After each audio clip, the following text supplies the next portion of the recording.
Welcome to my presentation on Kant's deontological ethics and the application of the categorical imperative to the scenario of robbing a bank.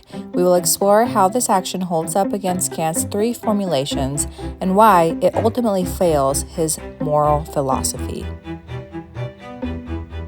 In this presentation, I will provide a brief introduction to Kant's ethical theory, outline the three formulations of the categorical imperative, and apply them to the scenario of robbing a bank. The goal is to understand why this act cannot be morally justified. Deontology is an ethical framework that evaluates the morality of actions based on the adherence to rules or duties rather than the outcomes.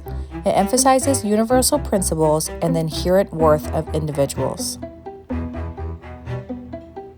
The categorical imperative is Kant's central concept. It consists of three formulations that guide moral decision-making. These formulations provide a consistent and rational basis for evaluating ethical actions. Formulation 1, universalizability. Formulation 2, humanity as an end, and Formulation 3, autonomy and moral legislation.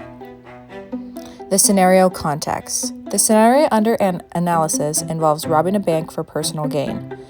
This act affects multiple stakeholders, including the bank employees, customers, and broader society. We will assess its morality using Kant's three formulations. First formulation, universal law. According to the first formulation, an action is moral only if it can be universally applied. Robbing a bank fails this test because universalizing such behavior would lead to societal collapse and financial instability. Consider these examples.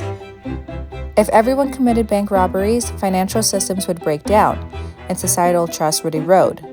This demonstrates why robbery cannot be universalized. Second formulation, humanity, emphasizes expecting individuals as an end in themselves. Robbing a bank treats victims as mere means to personal gain, violating their dignity and autonomy. Examples for second formulation include the harm inflicted on employees and customers who are subjected to fear and loss. Such actions disregard their intrinsic value as human beings. The third formulation requires actions to align with principles that rational agents can collectively will. Robbing a bank undermines trust and rational cooperation, making it incompatible with this formulation. Examples for third formulation: robbery disrupts cohesion and contradicts rational moral laws. It cannot be endorsed by a community of rational agents. Counterarguments include that robbery is justifiable in extreme circumstances, such as survival.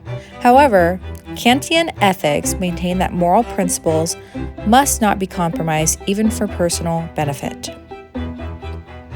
The analysis highlights the importance of adhering to moral principles at both individual and societal levels.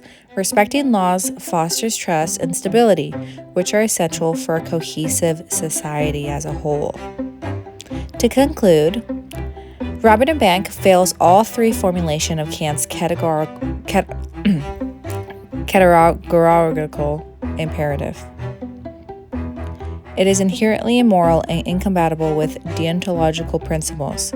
We have a duty to act in ways that respect universal moral laws as a whole. Thank you, everyone.